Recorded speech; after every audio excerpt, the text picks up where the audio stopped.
بسم اللہ الرحمن الرحیم۔ شروع کرتی ہوں اللہ کے نام سے جو بڑا مہربان اور نہایت رحم کرنے والا ہے۔ اللہ تعالیٰ کے بعد نبی کریم صلی اللہ علیہ وآلہ وسلم کا رتبہ دنیا کی تمام مخلوقات میں سب سے اعلیٰ ہے، لیکن آپ میں سے جس کو اللہ پاک نے توفیق دی اور اس نے دیکھا ہوگا کہ حضور پاک صلی اللہ علیہ وآلہ وسلم کے روضہ مبارک پر جو پہرے دار موجود ہیں، وہ وہاں لوگوں کو روضہ رسول کی دیوار پر ہاتھ بھی نہیں لگانے دیتے اور نہ ہی ہاتھ اٹھا کر دعا مانگنے دیتے ہیں کہ یہ شرک اور بدعت ہے۔ صرف اللہ تعالیٰ کی ہی ذات ہے جس کے آگے دعا کے لیے ہاتھ اٹھانے چاہیے، وہی ذات ہے جس سے مانگا جائے اور وہی دعاؤں کو سننے والا ہے۔ اللہ کی مخلوق چاہے رب نے اس کو کتنا ہی بلند اور اعلیٰ مقام عطا کیا ہو، کسی سے بھی مانگنا شرک میں شامل ہے۔ حضور صلی اللہ علیہ وآلہ وسلم نے فرمایا، تم میری قبر کو میلہ گاہ نہ بنانا، بلکہ دور سے ہی مجھ پر درود پڑھ لینا، تم جہاں بھی ہوگے تمہارا درود مجھ تک پہنچ جائے گا۔ حضور صلی اللہ علیہ وآلہ وسلم نے فرمایا، ہر ایک بدعت گمراہی ہے۔ دین میں ثواب سمجھ کر کسی چیز کا ایجاد کرنا بدعت کہلاتا ہے، خواہ اس کا تعلق اعمال سے ہو، خواہ اس کا تعلق عقائد سے ہو۔ آپ صلی اللہ علیہ وآلہ وسلم نے اسے گمراہی قرار دیا ہے۔ ایک دوسری حدیث میں فرمایا کہ گمراہی جہنم میں لے جانے والی ہے۔ حضور صلی اللہ علیہ وآلہ وسلم نے فرمایا، دین میں نئے کاموں سے بچنا، کیونکہ بے شک دین میں ہر نیا کام بدعت ہے اور ہر بدعت گمراہی ہے۔ حضور صلی اللہ علیہ وآلہ وسلم نے فرمایا، تم میں سے جو شخص زندہ رہا بہت سے اختلافات دیکھے گا، بس تم پر لازم ہے کہ تم میری سنت اور خلفائے راشدین کی سنت پر چلو اور ان سے چمٹے رہو اور اسے مضبوطی سے تھامے رہو۔ حضور صلی اللہ علیہ وآلہ وسلم نے فرمایا کہ جس نے ہمارے دین میں نیا طریقہ ایجاد کیا جو حقیقتاً اس میں نہیں ہے تو وہ طریقہ مردود ہے۔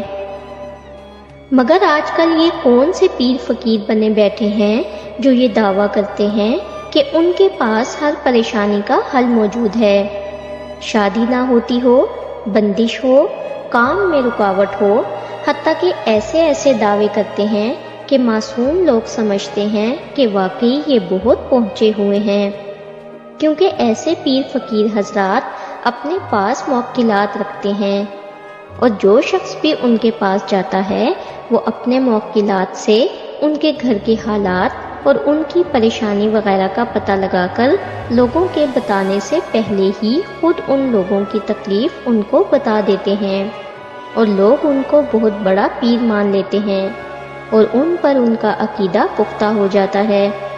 پھر ایسے پیر فقیر حضرات سادہ لوگوں کو جیب بھر کے بے وقوف بناتے ہیں اور بہت سا پیسہ ان سے نکلواتے ہیں، اور لوگ بھی ایسے پیروں کو خوشی دل کھول کر پیسہ دیتے ہیں۔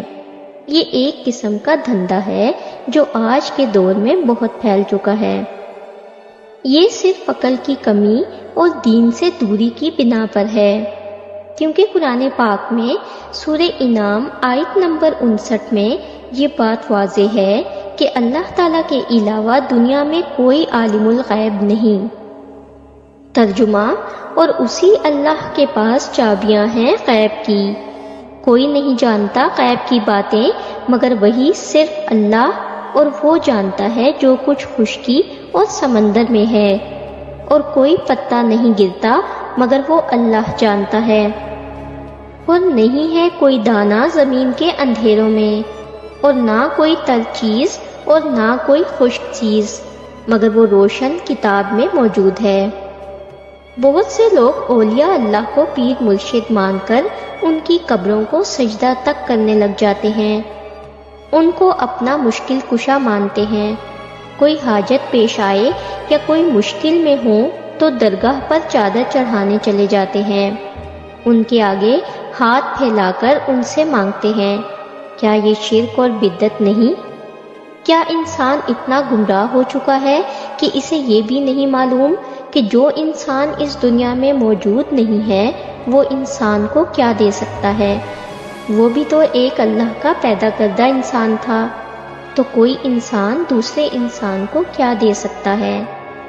ایسے لوگوں کے بارے میں قرآن میں ارشاد ہے کہ وہ اپنے گناہوں کے سبب پہلے غرق کر دیے گئے، پھر آگ میں ڈال دیے گئے، تو انہوں نے اللہ کے سوا کسی کو اپنا مددگار نہ پایا۔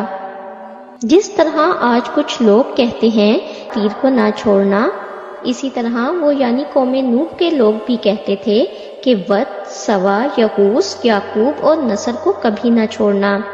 تو اللہ تعالیٰ فرماتا ہے کہ کیا یہ خیال کرتے ہیں کہ وہ میرے بندوں کو میرے سوا اپنا کارساز بنائیں گے تو میں خفا نہیں ہوں گا؟ سورہ کہف آیت نمبر 102۔ قبر پرستی کے بارے میں حضور صلی اللہ علیہ وآلہ وسلم نے فرمایا کہ قبروں کو سجدہ کرنا حرام ہے۔ بخاری۔ قبروں کو پختہ بنانا حرام ہے۔ مسلم۔ قبروں پر دیے جلانا حرام ہے۔ نسائی۔ قبروں پر لکھنا حرام ہے۔ ابو داؤد۔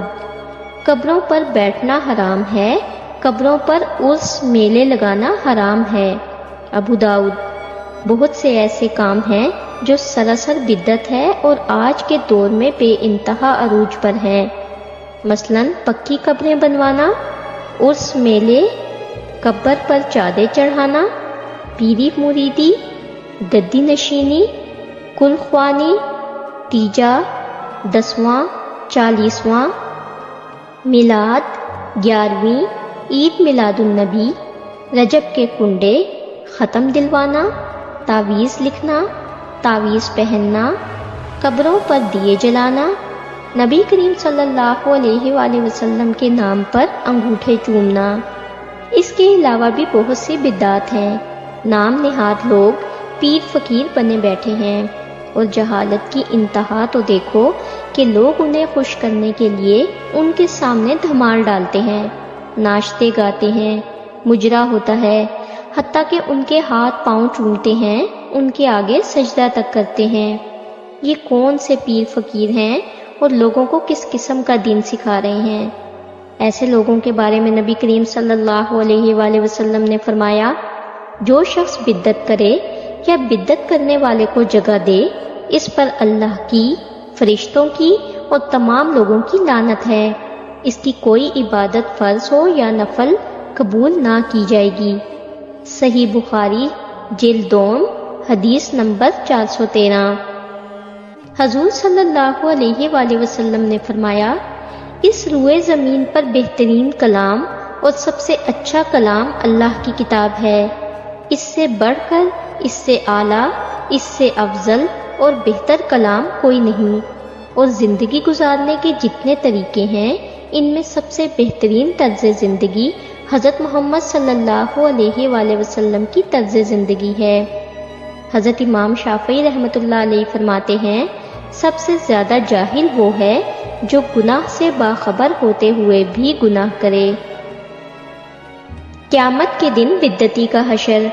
عبداللہ بن مسعود رضی اللہ تعالیٰ عنہ نے بیان کیا کہ نبی کریم صلی اللہ علیہ وآلہ وسلم نے فرمایا، میں حوض کوثر پر تمہارا انتظار اور بندوبست کروں گا، اور ضرور باضرور تم میں سے کچھ لوگ دکھانے کے لیے ظاہر کیے جائیں گے، پھر ضرور انہیں مجھ سے دور کھینچ لیا جائے گا۔ میں کہوں گا، میرے پروردگار میرے ساتھی ہیں۔